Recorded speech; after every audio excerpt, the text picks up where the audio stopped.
على سید الانبیاء والمرسلین سیدنا و مولانا ابی القاسم محمد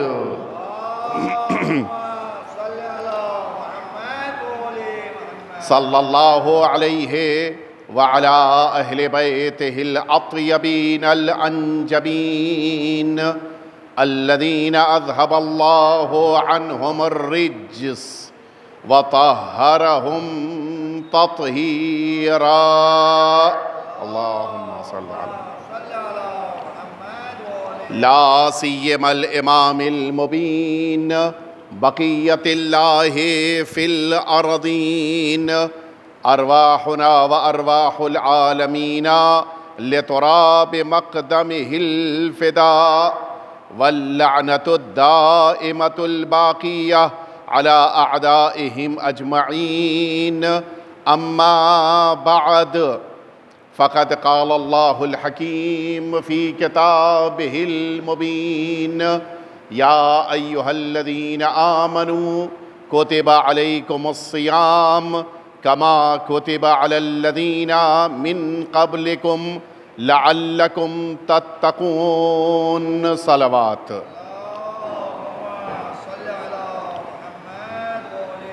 اذان محترم، وہ عظیم الشان مہینہ کہ جس مہینے میں اللہ رب العزت نے ہم سبھی کو اپنی بندگی اور اپنی عبادت کے لیے بلایا ہے، یہ مہینہ اپنی برکتوں کے ساتھ، اپنی عظمتوں کے ساتھ اور ان تمام اللہ کی طرف سے ملنے والی نعمتوں کے ساتھ ہمارے درمیان آ چکا ہے۔ یہ بہت بڑی سعادت ہے کہ اللہ نے دوبارہ ہمیں اس دسترخوان پر بیٹھنے کی توفیق عطا کیا، ورنہ نہ جانے کتنے ایسے بندے ہیں کہ جنہیں پروردگار عالم نے دوبارہ اس دسترخوان پر آنے کا موقع نہیں عطا کیا ہے۔ لہٰذا اس آج کی شب میں ہم سبھی کو اللہ کی بارگاہ میں شکر گزار بننا ہے کہ پروردگار ہم سب تیرے لیے تیری بارگاہ میں سجدہ شکر کر رہے ہیں کہ تو نے ہمیں روزہ داروں میں قرار دیا۔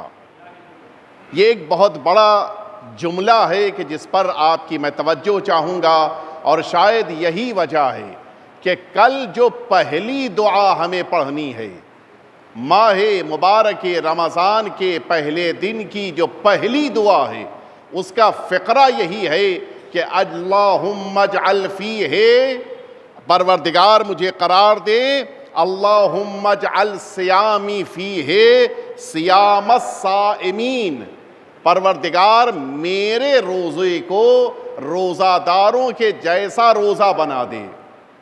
یعنی اس کے معنی ہے کہ کچھ روزہ دار ہیں کہ جن کے جیسا مجھے روزہ رکھنا ہے، اور اب میں دعا کر رہا ہوں کہ پروردگار میں نے تو روزہ رکھ لیا ہے، لیکن اب میرے اس روزے کو ان روزہ داروں کے روزے کا جیسا بنا دے۔ یہ بہت عظیم مرحلہ ہے، اور میں اسی بات کو آپ کے سامنے عرض کرنا چاہ رہا ہوں، شاید اس اعتبار سے کہ ہم نے اس کو ابھی تک محسوس نہ کیا ہو، اس پر میں آپ کی توجہ چاہوں گا۔ اللہ رب العزت نے ہمارے لیے جن روزوں کو فرض کیا ہے، وہ روزے تین طرح کے ہیں۔ یہ تین روزے ہم پر فرض کیے گئے ہیں، اور اب ہمیں یہ طے کرنا ہے کہ ہم کس روزے کو رکھ رہے ہیں۔ سب سے پہلا روزہ تو وہی ہے کہ جس روزے کو ہم اور آپ محسوس کرتے ہیں، یہ عام قسم کا روزہ ہے کہ جو عام لوگوں پر اللہ نے قرار دیا ہے۔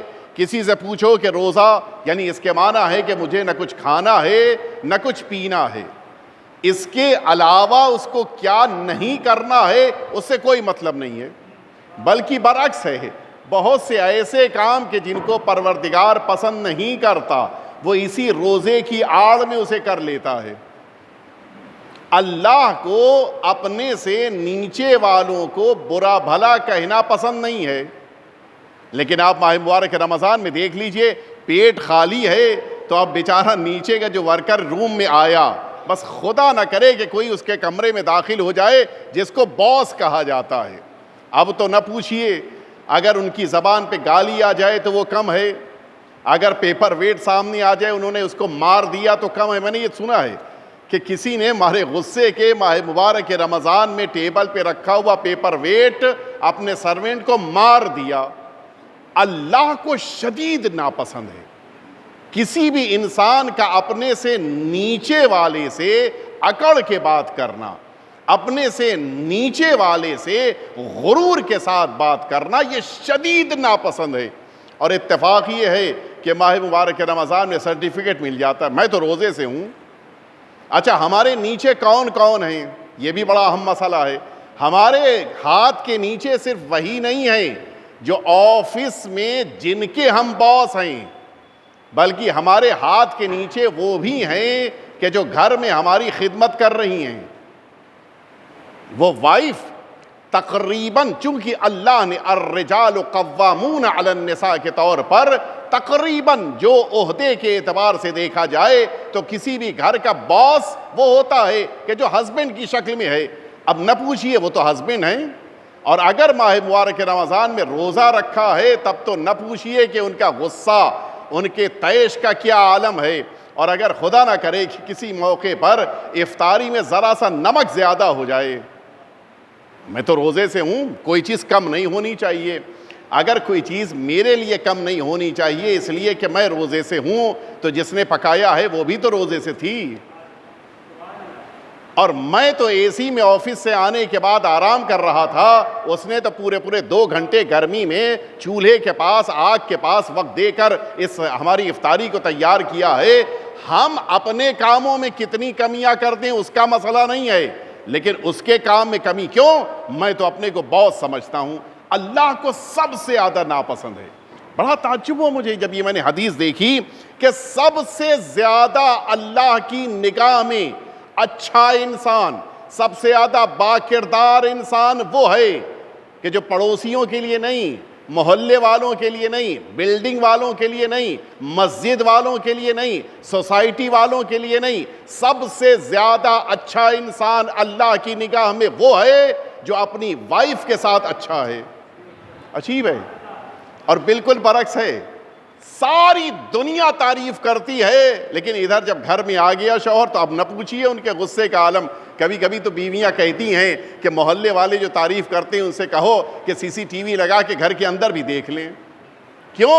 اس لیے کہ باہر کا اخلاق الگ ہوتا ہے, گھر کا اخلاق بدل جاتا ہے. کیوں؟ اگر میں نے گھر کے اندر اچھے سے بات کر لیا تو یہ تصور ہے بعض ذہنوں میں کہ وائف دماغ اس کا خراب ہو جائے گا, سر چڑھ جائے گی, جبکہ ایسا نہیں ہے. ہمارے محترم ڈاکٹر صاحب یہاں پر موجود ہیں, یہ کاؤنسلنگ کرتے ہیں, آپ پوچھ لیجئے کیا با اخلاق شوہر کی بیویاں زیادہ بگڑتی ہیں یا بد اخلاق شوہر کی بیویاں زیادہ بگڑتی ہیں؟ وہ شوہر جو بد اخلاقی کرے گا اس کی بیویاں زیادہ بگڑیں گی, نہ یہ کہ جس کے گھر کا ماحول اچھا ہوگا. جو خود بخود گھر کا ماحول اگر ہم نے خوشگوار بنایا تو آپ یقین جانیں کمپلینز کم ہوتی جائیں گی, گھر میں خوشیاں بڑھتی جائیں گی. اور گھر کا ماحول بگاڑتے جائیے, خوشیاں گھٹیں گی, کمپلینز بڑھتی جائیں گی. لہٰذا اللہ کو سب سے زیادہ ناپسند ہے کہ انسان اپنے سے نیچے والوں کے ساتھ بد اخلاق ہو جائے. ماہ مبارک رمضان یہ تربیت کا مہینہ ہے, اور میں عرض کروں کہ ماہ مبارک رمضان میں بھوک اور پیاس کا روزہ صرف آدھے دن کا ہوتا ہے, بقیہ تو نہ بھوک ہے نہ پیاس ہے. آپ نے ادھر افطار کیا اور سحری تک ماشاءاللہ سے جتنی دیر نہیں کھایا تھا اس سے زیادہ دیر تک کھا لیتے ہیں. تو بلکہ یوں کہا جائے کہ وہ جو کور کرنا تھا ہم نے زیادہ کور کر لیا. تو اگر صرف بھوک اور پیاس کا نام ماہ رمضان ہے تو آدھا مہینہ ہم نے روزہ رکھا ہے بس. لیکن وہ چیزیں جو اللہ نے ہمارے لیے فرض کی ہیں وہ ماہ مبارک رمضان میں صرف سحری سے لے کے افطاری تک نہیں ہیں, افطاری سے لے کے سحری تک بھی ہیں. یعنی گویا یہ ماہ مبارک رمضان ہمارے لیے 24 گھنٹے کا ہے. یہ جو اس وقت ابھی کسی سے پوچھا جائے آپ روزے کا, نہیں اس وقت کا تو میں افطاری کر چکا ہوں, نہیں, افطاری آپ نے بھوک اور پیاس سے کیا ہے. بقیہ جتنی چیزیں اللہ نے ہم پر جو مرحلے دوم میں روزہ فرض کیا ہے اس مرحلے میں اللہ نے روزہ رات میں بھی رکھا ہے, اور میں اسی لیے عرض کروں آپ کی خدمت میں وہ روایتیں میں اسی لیے لے کے آیا ہوں تاکہ آپ کی خدمت میں عرض کروں. آپ بخوبی واقف ہے کہ ماہ مبارک رمضان میں یہ پوری کوشش کرتا ہوں کہ آپ کے سامنے آیتیں اور حدیثیں جو پڑھی جائیں وہ دیکھ کر پڑھی جائیں, تاکہ یہ بھی ایک درس ہمارے لیے بن جائے. یہ جو ہمارا ایک مزاج ہے, ہم اپنی طرف سے حدیثیں بیان کر دیں, اپنی طرف سے آیتیں پڑھ دیں, اپنی طرف سے جملے پیش کر دیں, اگر سال کے بقیہ دنوں میں کیا ہے تو کم از کم ماہ مبارک رمضان میں احتیاط کریں, اس لیے کہ یہ روزے کو باطل کرنے کا سبب بنتی ہیں, لہٰذا پوری احتیاط ہونی چاہیے. فرمایا یہ دوسرے مرحلے کا روزہ. فرمایا اذا صمتا, جب تم روزہ رکھو, فلیصم سمعک, تمہارے کان بھی روزہ رکھیں. اللہ اکبر. کانوں کا روزہ تو کبھی کوئی رکھتا ہی نہیں ہے. کانوں کا روزہ رکھنے کے کیا معنی ہے؟ میں عرض کروں ڈاکٹر صاحب, میں نے یہ خود اپنے کانوں سے, البتہ الحمدللہ ہماری کمیونٹی کا نہیں ہے, میں ایک بار سفر کر رہا تھا, ہمارے پیچھے بیٹھے ہوئے ایک صاحب بیان کر رہے تھے اپنے دوست سے کہ کیا بتاؤں, روزہ رکھنے کے بعد افطاری سے پہلے کا وقت بڑا سخت ہوتا ہے, اور وہ لاسٹ میں تو اور مشکل ہو جاتی ہے. تو میں نے اس کا بڑا اچھا سولوشن نکالا ہے. کیا سولوشن ہے؟ کہ میں معلوم کر لیتا ہوں سب سے اچھا شو کہاں ہے, 3 سے 6 وہاں سے گزار دیتا ہوں, روزہ گزر جاتا ہے. اس کے نگاہ میں صرف بھوک اور پیاس روزہ ہے. کانوں میں آواز گناہ کی آ رہی ہے, روزے پہ اثر نہیں پڑے گا. آنکھوں سے گناہ کیا جا رہا ہے, روزے کیوں؟ وہ سمجھتا ہے بھوک اور پیاس روزہ ہے بس. جبکہ یہی چیز اللہ بندے سے چاہتا ہے, 1 مہینے تم میرے مہمان ہو تو میرے بن جاؤ. کان گناہ سنے نہیں, آنکھ گناہ دیکھے نہیں. یہ بہت بڑا کمال ہے. فرمایا اذا صمت فلیصم سمعک وبصرک, تمہاری آنکھ بھی روزہ رکھے, وشعرک, تمہارے بال بھی روزہ رکھیں. اللہ اکبر. بڑی وضاحت ہے اس کی. یہ بال کیسے انسان کا روزہ رکھے گا؟ یعنی وہ چیزیں جو بال سے متعلق ہیں ان چیزوں میں بھی مکمل احتیاط ہونی چاہیے. یعنی کیا مراد ہے؟ ایک خاتون ہے جس خاتون کے سر کے بال کو پروردگار نے چھپانے کا حکم دیا ہے. اب یہی خاتون اگر بالوں کو روڈ کے اوپر دکھا رہی ہے, بھوک پیاس کا روزہ ہے, لیکن جو روزہ اللہ نے مانگا تھا وہ روزہ نہیں رکھا ہے. اب یہیں سے آپ تصور کر لیں, وہ تمام چیزیں جو اللہ نے مردوں سے بالوں کے متعلق طلب کی ہیں, اگر ان کا خیال نہ کیا جائے روزہ نہیں ہوگا. فرمایا وہ اسی طرح سے وہ جلدوں کا, تمہارے بدن کا ایک ایک حصہ یہ روزہ دار ہونا چاہیے تاکہ تم اللہ کے بندے شمار کیے جاؤ. لا یکون یوم صومک کہ یوم فطر کا, کہیں ایسا نہ ہو کہ جب تمہارے روزے کے کھولنے کا وقت آئے اور روزہ رکھنے کا, دونوں ایک جیسا ہو نہیں ہونا چاہیے. صرف تمہیں بھوک اور پیاس کو کھولنا ہے, بقیہ کچھ نہیں چھوڑنا ہے. بقیہ وہ تمام چیزیں جو تم نے نماز صبح سے لے کر سورج کے ڈوبنے تک چھوڑا تھا, ان میں سے کسی بھی چیز کو اب اختیار نہیں کرنا ہے. مثلا رسول اللہ پہ اگر جھوٹ باندھنا تھا حرام تھا, رات میں بھی حرام ہے. اللہ کی بارگاہ میں جھوٹ بولنا گناہ تھا, رات میں بھی حرام ہے. اگر لوگوں کی غیبت کرنا حرام ہے تو رات میں بھی حرام ہے. نامحرم کو دیکھنا حرام ہے تو رات میں بھی حرام ہے. اگر نامحرم کی باڈی سے اپنی باڈی کو ٹچ کرنا, مصافحہ کرنا یا شیک ہینڈ کرنا حرام ہے تو رات میں بھی ساری چیزیں حرام ہیں. صرف اور صرف افطار کے موقع پر زبان جو چیزیں کھا رہی ہے, جو پی رہی, بس ان کی اجازت دی گئی, ورنہ کوئی چیز اجازت نہیں دی گئی ہے. فرمایا میں وہ حدیث جو طویل ہے آپ کے سامنے نہیں عرض کروں گا, میں اس کے بعد کے اگلے مرحلے کی طرف آپ کو لے کے آؤں. یہ تو دوسرا روزہ تھا جو زیادہ مشکل ہے, لیکن ایک روزہ اس سے زیادہ مشکل ہے, وہ زیادہ سخت ہے. لیکن یہی وہ روزہ ہے کہ جو انسان کو ایک عام بندے سے نکال کے اللہ کا نیک بندہ بنا دیتا ہے. یہی وہ چیز ہے جو انسان کے اندر نکھار پیدا کر دیتی ہے. وہ چیز کیا ہے؟ فرمایا تمہارا روزہ ایسا ہونا چاہیے کہ جس روزے میں صیام القلب عن الفکر فی الآثام افضل من صیام البطن عن الطعام. تمہارا روزہ جو بھوک پیاس کے ذریعے سے تم نے اختیار کیا ہے, اس سے زیادہ افضل, زیادہ فضیلت وہ روزہ ہے کہ جس روزے میں تمہارے دل میں کسی گناہ کا جذبہ بھی نہ پیدا ہونے پائے. بڑا مشکل ہے, بہت سخت ہے. مسجد میں آ کر نماز پڑھنے کے بعد اپنی نمازوں کو ریا سے بچا لے جانا اور پھر اس ریاکاری سے بچتے ہوئے گھر واپس جانا بڑا مشکل کام ہے۔ خاص طور سے عبادتیں جب پڑھنے لگتی ہیں، شب قدر آئے گی، رات بھر عبادت کرنا ہے، بغل والا مثلاً وہ دن بھر کا تھکا ہوا تھا، اس کو جھپکی آ گئی، کوہنی مار رہے ہیں، میں تو قرآن پڑھا ہوں تم سو رہے ہو، یہ کون سی عادت ہے؟ بعض لوگوں کا سو جانا ایسے ریاکار کے قرآن پڑھنے سے بہتر ہے، اس لیے کہ وہ قرآن پڑھ کے احسان جتا رہا ہے، وہ کم از کم سو گیا تو اس نے احسان تو نہیں جتایا۔ لہٰذا یہ بڑا مشکل مرحلہ ہوتا ہے، دل میں گناہ کا احساس نہ پیدا ہونے پائے، خاص طور سے مؤمنین کے لیے جو ہمارے دل میں جذبہ ہونا چاہیے۔ گفتگو آئے گی، مؤمنین کا خاص احترام اللہ نے اس ماہ مبارک رمضان میں رکھا ہے، اور اس احترام کو ملحوظ خاطر رکھنا، اس احترام کو باقی رکھنا، یہ بڑا اہم ہے۔ سال کے بقیہ دنوں میں ہو سکتا ہے آپ نے کسی کی کمزوری دیکھی، غلطی دیکھی، آپ نے لوگوں کے بیچ میں اس کو ٹوک دیا۔ ماہ مبارک رمضان میں اختیار نہیں ہے۔ ماہ مبارک رمضان میں اگر اس کی غلطی کو ہم نے دیکھا ہے، مجمع میں ٹوکنے کا اختیار نہیں ہے، آپ اس کو خاموشی سے جا کے بتائیے، اس لیے کہ اس نے گناہ کیا ہے، اپنی عزت کو تو نہیں ضائع کیا ہے۔ اگر مجمع میں آپ نے اس کا ذکر کر دیا تو اس کی عزت کو آپ نے پامال کیا ہے۔ اللہ کو یہ ہرگز پسند نہیں ہے کہ اس کے گھر میں بیٹھے ہوئے مہمان کی توہین کوئی دوسرا شخص کر دے، اللہ کو نہیں پسند ہے۔ دیکھیے، ظاہر کو دیکھ کے کبھی فیصلہ نہیں کرنا چاہیے۔ ہمارا ایک مزاج یہ ہے، ہم نے ظاہر کو دیکھا کہ نہیں یہ انسان اچھا نہیں ہے، میں اس سے افضل ہوں۔ کیسے افضل ہوں بھائی؟ اللہ ظاہر کو نہیں، انسان کے باطن کو دیکھتا ہے۔ اللہ انسان کے دل کی صداقت کو دیکھتا ہے، اور یہی صداقت جب بلند ہو جاتی ہے تو بہتوں سے ہی اچھا ہو جاتا ہے انسان۔ لہٰذا کبھی کسی مرد مومن کے بارے میں ہمارا دل گناہ کا احساس نہ پیدا ہونے پائے، گناہ کا جذبہ نہیں پیدا ہونے پائے۔ اسی لیے فرمایا کہ صوم القلب خیر من صیام اللسان۔ سنیں آپ، مشکل ہے، فرمایا دل کا روزہ زیادہ اہم ہے، زیادہ امپورٹنٹ ہے زبان کے روزے سے۔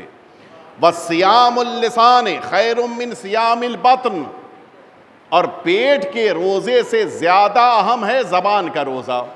پھر سے میں سیریل وائز کر دوں، پیٹ کا روزہ، زبان کا روزہ، دل کا روزہ۔ فرمایا پیٹ کا روزہ پہلے مرحلے میں ہے، زبان کا روزہ اس سے بہتر ہے، دل کا روزہ اس سے بہتر ہے۔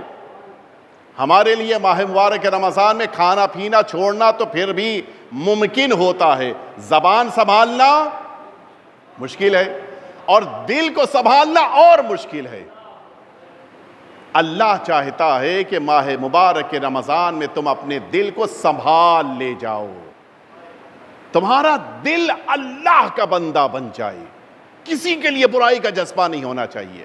اور اسی لیے آج کی ایک عبادت، بہت سی عبادتوں میں ایک عبادت آج کی شب میں یہی ہے کہ اگر کسی مؤمن کسی شیعہ کا دل دکھایا ہے، آج اس سے معافی مانگو۔ عجیب ہے، میں پہلے روایتیں آپ کے سامنے پڑھ چکا ہوں، لیکن یہ شرح میں نے آج پڑھ رہا ہوں، چونکہ میں نے بھی یہ شرح بعد میں پڑھی۔ روایتوں میں ہے کہ جو شخص کسی وجہ سے، پیسہ نہیں ہے، مجبوری ہے، من لم یقدر علی زیارتنا فلیزر صالحی موالینا، جو ہم اہل بیت کی بارگاہوں کی زیارت پر کسی مجبوری سے نہ آ سکے، وہ ہمارے چاہنے والوں کی ملاقات کے لیے جائے، فلیکتب لہ زیارتنا، اس کو ہماری زیارت کا ثواب مل جائے گا۔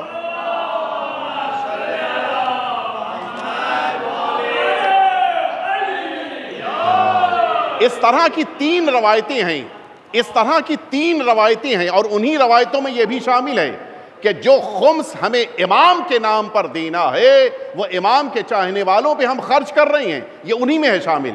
میں بہت سوچتا تھا کہ اس کی وجہ کیا ہے، جب میں نے شرح دیکھی تو میں آج عرض کر رہا ہوں آپ کی خدمت میں، بڑا مجھے قیمتی لگا وہ جملہ اس عالم دین کا کہ جنہوں نے لکھا کہ صرف ایک وجہ ہے، تم جب اس مرد مومن کے پاس جاؤ گے، اس کو پیسہ دو گے، اس کی ملاقات کرو گے، اس کو سلام کرو گے، اس سے خیریت پوچھو گے، صرف اور صرف اس وجہ سے کہ اس کے دل میں اہل بیت اطہار کی ولایت پائی جاتی ہے۔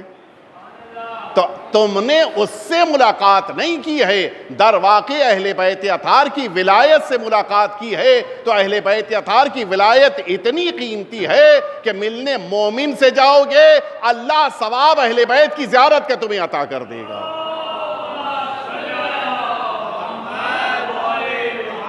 سب سے زیادہ عزت ہے اس انسان کی کہ جس کے دل میں اہل بیت اطہار کی محبت پائی جاتی ہے۔ لیکن یہ معیار بہت قیمتی ہے۔ ہمارے وہاں میرے خاندان کا ہے لہٰذا محترم ہے، میرے قبیلے کا ہے لہٰذا محترم ہے، میرے اسٹیٹ کا ہے لہٰذا محترم ہے، میرے مسجد کا ہے لہٰذا محترم ہے۔ ہمارے وہاں یہ معیار ہے، جبکہ معیار کیا ہے؟ ولایت اہل بیت اطہار ہے۔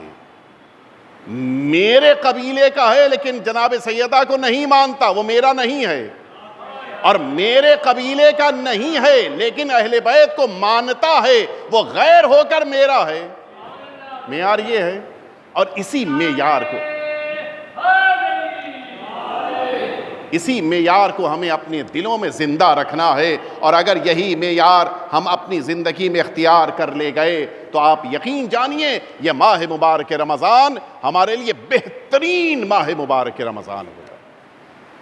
بہت زیادہ میں اسی لیے اس وادی میں قدم نہیں رکھنا چاہتا، لیکن بہرحال اس بات کو میں کہہ دوں، بہت سے ایسے افراد ہوں گے جو مجھ سے چھوٹی عمر کے میری گفتگو سن رہے ہوں گے، بہت سے ایسے افراد ہوں گے کہ جن تک میری آواز پہنچ رہی ہوگی۔ بہت ضروری ہے ایک مرد مومن کی آبرو کو بچانا، یہ بہت قیمتی ہے۔ اگر خدا نخواستہ کسی کی کوئی کمی ہمیں پتہ چل جائے، ہمیں اجازت نہیں ہے کہ اس کمزوری کو ہم لے جا کے دوسروں سے بیان کریں۔ ہم اصلاح کر سکتے ہیں تو کریں، نہیں کر سکتے تو اس سے کہیں جو اصلاح کر سکتا ہے۔ بات کو پھیلانے والے سے نہیں کہنا ہے، بات کو سنبھالنے والے سے کہنا ہے۔ یہ بہت ضروری ہے، خاص طور سے آج کے بدلتے ہوئے حالات میں، جہاں ساری دنیا ہماری دشمن ہوتی جا رہی ہے۔ ایسے حالات میں ہمیں اپنے حالات کو خود سنوارنا ہے، خود سنبھالنا ہے۔ دوسروں سے شکایت نہ کیجئے، مسئلہ ہے آئیے اپنی مسجد میں بیٹھیے، اپنی امام بارگاہ میں بیٹھیے، اپنے امام جماعت سے بات کیجئے، اپنے مؤمنین کے درمیان فیصلہ کیجئے۔ دوسروں کے پاس جانے سے معاملہ بگڑتا ہے، سلجھتا نہیں ہے۔ اور آپ کوئی ایک تاریخ دکھا دیجئے کہ جس تاریخ میں اہل بیت اطہار نے کسی شیعہ کی شکایت غیر سے کی ہو، کوئی ایک حتیٰ اہل بیت کے اصحاب کی آپ روایت دکھا دیجئے کہ جو غیروں کے پاس شکایت لے کر گئے ہوں۔ یہ اہل بیت اطہار کو پسند نہیں ہے۔ ماہ مبارک رمضان میں اس کا خاص خیال کریں۔ آج کے ان حالات میں ہمیں پوری طرح سے بڑے ہی الرٹ ہو کے زندگی گزارنی ہے۔ کسی کی شکایت غیر سے کرنے کے بجائے آپس میں بیٹھ کے مسائل کو حل کرنے کی ضرورت ہے۔ اور اب تو میں یہ بھی کہتا ہوں جو میں نے 2 سال پہلے کہا تھا، ڈفرینسز رہیں گے، آپس کے مسائل رہیں گے، لیکن اس کے یہ معنی نہیں ہے کہ اس قوم کو 2-3 حصوں میں بانٹا جائے۔ قوم کے سارے افراد مل کر ایک پلیٹ فارم کے اوپر آئیں۔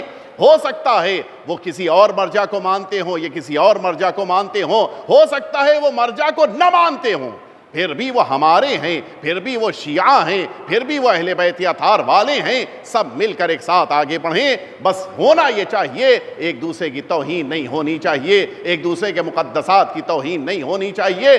ہم سب ایک ہیں، اہل بیت اطہار کے پرچم کے نیچے سب ہیں۔ جب حضرت عباس کا پرچم دکھائی دیتا ہے تو اس کو چومتے وقت یہ نہیں پوچھا جاتا تم کس کی تقلید کر رہے ہو، اس کے موقع پہ نہیں کہا جاتا ہے کہ تم تقلید والے ہو یا نہیں ہو۔ امام حسین کی مجلس میں سب برابر سے آ کر بیٹھتے ہیں، قبرستان میں سب برابر سے دفن ہوتے ہیں، نماز میں سب برابر سے کھڑے ہوتے ہیں۔ جب سارے مسائل میں ہم ایک ہیں تو پھر سوشل مسائل جب ہمارے آتے تو اس میں کیوں ہم بٹ جاتے ہیں؟ اس میں بھی ہمیں ایک ہو کر رہنا ہے۔ آج سب سے بڑی دولت ہماری یہی ہے کہ ہم خود کو متحد بنا کر پیش کریں۔ آپ نے دیکھا ہوگا گھر میں کبھی کبھی ایسا ہوتا ہے کہ 3 بیٹے ہیں، آپس میں کسی بات پہ جھگڑا ہو گیا، لیکن اگر کسی بغل والے نے گھر کے کسی بزرگ کی توہین کر دیا وہی جو آپس میں لڑ رہے تھے وہ تینوں باہر ساتھ میں نکل آئیں گے. تمہاری ہمت کیسے ہوئی کہ تم نے میرے بزرگ کی توہین کر دی ہے؟ جب گھروں میں یہ ہے تو یہ ہونا چاہیے. ہمارا مسئلہ آ جائے, ہماری قوم کا مسئلہ آ جائے, ہماری ملت کا مسئلہ آ جائے, ہمیں ایک بن کے رہنا ہے. ہو سکتا ہے ڈفرینسز ہوں, ہو سکتا ہے کہ آپس میں اختلافات ہوں. دیکھیے یہ ایک فیکٹ ہے, اللہ نے سب کو ایک جیسا نہیں بنایا ہے, سب کی نالج ایک جیسی نہیں ہے, سب کی عقل ایک جیسی نہیں ہے, سب کے مثلاً رہنے سہنے کا انداز ایک جیسا نہیں ہے, لیکن جو عقیدہ دل میں دیا ہے وہ ایک جیسا ہے. ہمیں اس ماہ مبارک رمضان میں یہ طے کرنا ہے کہ اس سال ہم ایک ہو کر, متحد ہو کر, ایک پلیٹ فارم پر کھڑے ہو کر اللہ کے نیک بندے بنیں گے. اور اس مسئلے میں آئیے میں آپ کو لے کے چلوں, اہل بیت اطہار سے بہتر تو کوئی نمونہ عمل ہے ہی نہیں ہمارے لیے. عجیب ہے, جس دسترخوان پر جنت کے شہزادے بیٹھ کر کھا رہے ہوں, اس دسترخوان پر وہ کہ جو حبش کی رہنے والی سیاہ فام, دیکھیے جو افریقن ہوتے ہیں وہ آج بھی ان کو بہت زیادہ کلچر نہیں سمجھا جاتا. جو جنت کے شہزادے جس دسترخوان پر بیٹھے ہوں, اسی دسترخوان پہ جناب فضہ بیٹھی ہوئی ہیں. یہ اہل بیت اطہار نے عظمت دی ہے یا نہیں دی ہے؟ ہم تو یقیناً جناب فضہ کے قدموں کی خاک بھی نہیں ہیں, لیکن اہل بیت اطہار ہمیں اپنی بارگاہ میں آنے کا موقع دیتے ہیں یا نہیں دیتے ہیں؟ ہمیں اپنے دسترخوان پر بیٹھنے کا موقع دیتے ہیں یا نہیں دیتے ہیں؟ یہی ماہ مبارک رمضان اللہ نے جہاں انبیاء کو دسترخوان پہ بٹھایا ہے, جہاں اولیاء کو دسترخوان پہ بٹھایا, ہم جیسے گنہگاروں کو بھی بٹھایا. تو اب ہونا یہ چاہیے کہ ہم توبہ کر کے خود کو اتنا پاک صاف بنائیں کہ اللہ کہہ سکے اپنے اولیاء سے کہ دیکھو جہاں تمہیں بٹھایا تھا میں نے اپنے ان بندوں کو بھی وہیں بٹھایا ہے.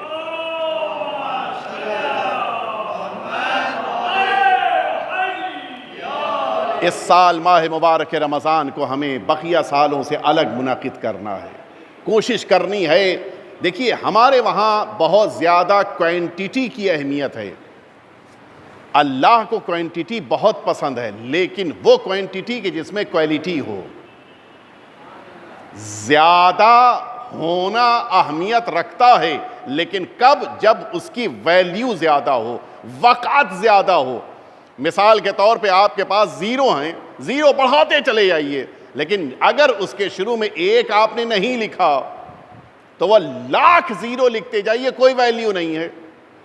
اللہ چاہتا ہے کہ صرف زیرو نہ ہو تمہارے پاس, وہ ایک بھی ہونا چاہیے, تاکہ یہ ایک کے ذریعے سے تمہارے اندر وہ کوالٹی پیدا ہو جائے. اور آپ یقین جانیں جتنی نمازیں پڑھتے جائیں, جتنے روزے رکھتے جائیں, جتنے قرآن پڑھتے جائیں, جتنی آیتیں پڑھتے جائیں, جتنی دعائیں پڑھتے جائیں, یہ سب ایک لائن سے زیرو کی شکل میں ہیں, اگر اس میں ولایت کا ایک نہیں بڑھایا تو.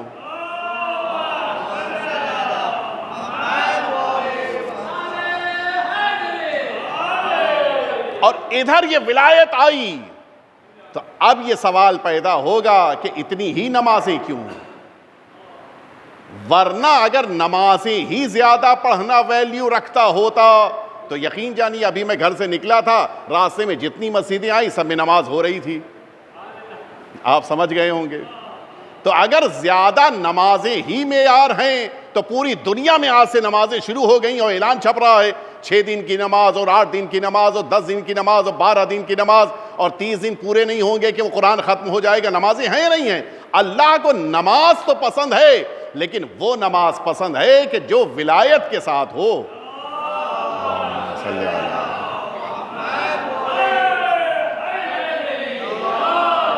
اور اسی لیے ان روزوں کے لیے ہمارے پاس جو معیار ہیں وہ ولایت والے معیار ہیں, ورنہ پھر ان روزوں کی کوئی ویلیو, کوئی وقت نہیں ہے. میں آپ کو لے کے چلوں اس مرحلے تک کہ جہاں پر حقیقتاً یہ روزہ اہمیت رکھتا ہے. معمولاً پیغمبر اسلام حضور ختمی مرتبہ حضرت محمد مصطفیٰ بہت کم ایسے مواقع آئیں, بڑی احتیاط سے میں لفظیں ادا کروں, توجہ فرمائیں, آپ کی حیات طیبہ میں بہت کم ایسے موقع آئے کہ جہاں پر انسانوں کے گناہوں کو حضور اکرم نے آشکار کیا ہو. بہت کم موقع ہیں, بڑے ریئر کیسز ہیں, ورنہ نارملی اللہ کے رسول کا درجہ کتنا عظیم تھا آپ سوچ سکتے ہیں. وہ تو ساری چیزوں کی ریئل فیس میں دیکھ رہے تھے, کبھی ظاہر نہیں کرتے تھے. بہت ہی ریئر کیس میں ایسا ہوا ہے کہ حضور اکرم نے گناہ کو ظاہر کیا ہے کہ تم نے یہ گناہ کیا ہے, بہت کم ہوا ہے. یہ واقعہ جو میں عرض کر رہا ہوں یہ نقل کیا ہے ہمارے اور آپ کے چھٹے امام امام جعفر صادق علیہ السلام نے,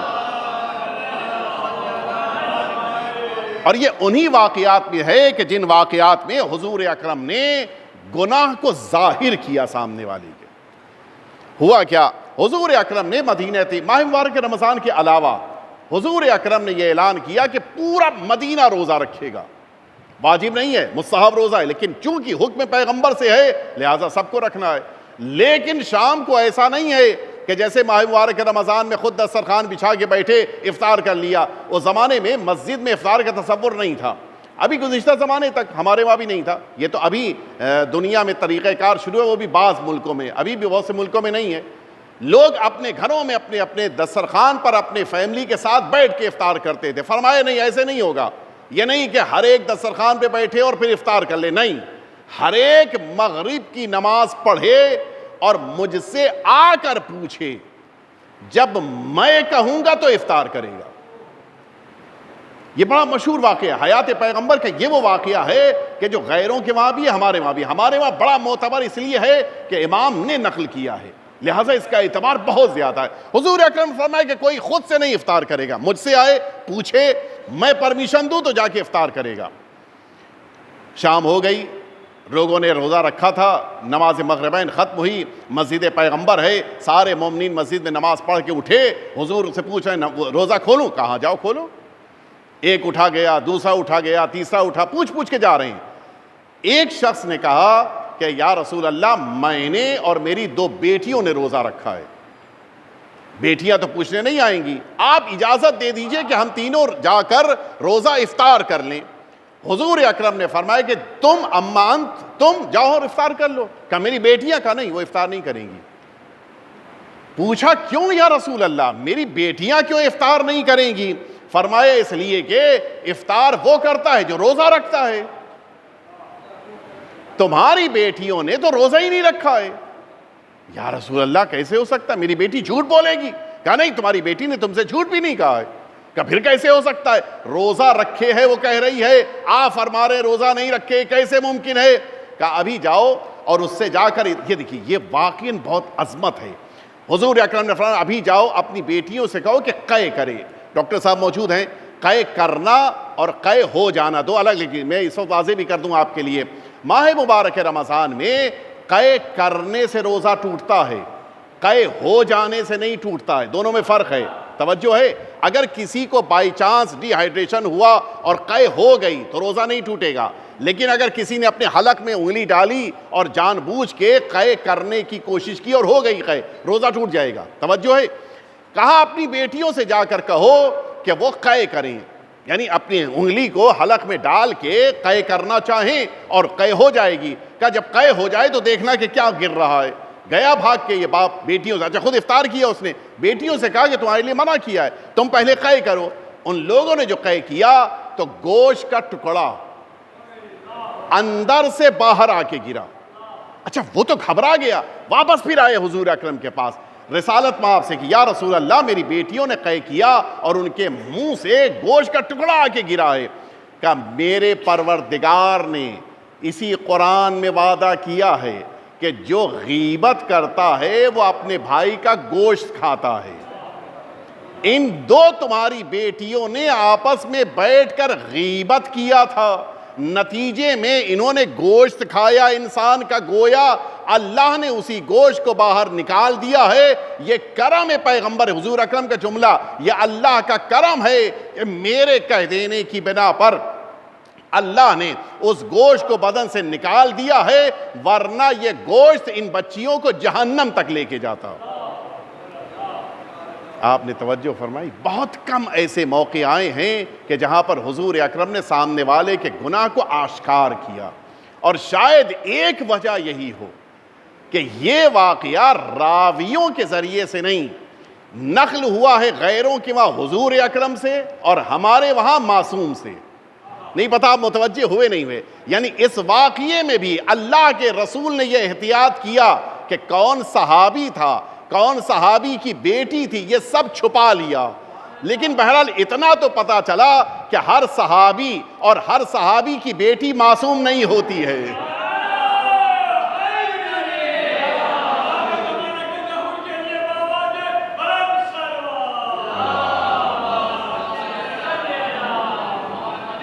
اور اسی لیے ہمیں اہل بیت اطہار پر ناز ہے. بقیہ اصحاب کی بیٹیوں کا عالم یہ ہے کہ روزہ رکھیں تو اللہ ان کے روزے کو روزہ نہ مانے، اور اہل بیت اطہار روزہ رکھ لیں تو اللہ فرشتوں کو دروازے پر روٹی لینے کے لیے بھیج دے. یہ ہے انسان کی عبادتوں کی عظمت نگاہ پروردگار. اور خدا یہی چاہتا ہے ہم اہل بیت اطہار کے نقش قدم پر چلیں، یہ اللہ چاہتا ہے. ہم اہل بیت نہیں بن سکتے، ہم معصوم نہیں بن سکتے، لیکن ان کے نقش قدم پر چلنے کی ہمیں کوشش کرنی ہے. ہمیں کوشش کرنی چاہیے کہ ان کے نقش قدم پر چلیں، ہم اس طرح سے اپنے خلوص کو بلند کریں. اور حقیقت یہی ہے. بس میں نے آج کی گفتگو کو مکمل کر دیا. وہ دعا کا فقرہ جہاں سے بات شروع کی تھی انشاءاللہ اسے کل مکمل کروں گا اگر مجھے مہلت ملی.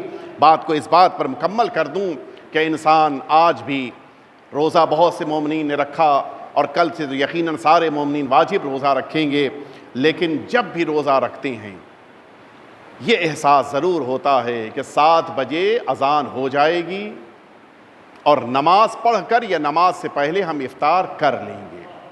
یہ ایک احساس انسان کو ہمت دیتا ہے. آپ جانتے ہیں ڈاکٹر صاحب، یہ بہت بڑی امید پیدا ہو جاتی ہے اور انسان کے اندر حوصلہ کام پیدا ہو جاتا ہے کام پورا کرنے کا. لیکن اگر یہ تو پتہ ہو کہ بھوک ہے، یہ تو پتہ ہو کہ پیاس ہے، لیکن یہ نہ پتہ ہو کہ پانی کب ملے گا، یہ امیدوں کا ٹوٹنا یہ بڑا سخت ہوتا ہے. خاص طور سے جب گھر کا سب سے بڑا مجاہد میدان میں جا رہا ہو یہ کہتے ہوئے کہ میں پانی لے کے آؤں گا، وہ خود تو نہ آئے لیکن علم واپس آئے. آپ انصاف سے بتائیں ان چھوٹے چھوٹے بچوں کے دلوں پہ کیا گزر گئی ہوگی جن بچوں کو 7 محرم سے پانی نہیں ملا تھا، لیکن ہاں اتنا ضرور ملتا ہے ان بچوں نے اپنے چچا کو یاد کیا، ان بچوں نے چچا کا ماتم کیا، لیکن کسی بچے نے یہ نہیں کہا کہ آقا اب آپ بیعت کر لیجئے. ہاں یہ بنی ہاشم کے بچے تھے، یہ جانتے تھے کہ بیعت کرنا یہ اللہ کے نظام کے خلاف ہے. لیکن ہاں ایک جملہ کہہ کے بات کو مکمل کروں، ایک ننھی سی بچی بھی ہے جو 7 محرم سے پیاسی ہے. یہ 7 محرم کی پیاسی بچی ہے کہ جس کو شام غریبہ کے بعد پانی تو دکھائی دیا ہے لیکن اس بچی کے پینے کا تذکرہ نہیں ہے. 11 محرم کو قافلہ آگے بڑھا، یہ بچی پھر بھی پیاسی ہے، سامنے دریا بہہ رہا ہے لیکن چھوٹے چھوٹے بچے پیاسے ہیں، سکینہ بھی پیاسی ہے. یہاں تک کہ یہ قافلہ آگے بڑھ رہا تھا اور وہاں تک پہنچا کہ راستے میں اسی بچی نے پھپھی سے اجازت لے کے شمر سے کہا کہ مجھے پانی پلا دو. شمر نے سارے جانوروں کو پانی پلایا، سارے انسانوں کو پانی پلایا. ننھی سی بچی کے قریب آ کے شمر نے مشکیزہ کا دہانہ کھولا، پانی زمین پہ بہنے لگا. ننھی سی بچی کے نگاہوں کے سامنے پانی بہ رہا تھا اور شمر آواز دے رہا تھا پوری دنیا سیراب ہو جائے لیکن علی کے بچوں کو پانی نہیں دیا جائے گا، حسین کی اولاد کو پیاسا رکھا جائے گا. الا لعنت اللہ علی القوم الظالمین وسيعلم الذین ظلموا ای منقلب ینقلبون. الہی بحق الزہراء وابیہا وبعلہا وبنیہا والسر المستودع فیہا ان تصلی علی محمد وآل محمد. پروردگار ہم سبھی کے آقا اور مولا کے ظہور میں تعجیل فرما. پروردگار ہم سبھی کو حضرت کے ناصروں میں خدمت گزاروں میں شمار فرما. پروردگار حضرت کے رکاب میں ہم سب کو شہادت نصیب فرما. پروردگار یہ ماہ مبارک رمضان میں اس مہینے میں ہمیں عبادت کی توفیق عطا فرما۔ پروردگار ہماری قوم میں اتحاد و اتفاق عنایت فرما۔ پروردگار ہمارے اور ہماری نسلوں کے دلوں میں ولایت اہل بیت قرار فرما۔ اس دنیا میں ولایت اہل بیت اطہار کے ساتھ زندگی گزارنے اور میدان محشر میں ولایت کے ساتھ محشور ہونے کی توفیق عطا فرما۔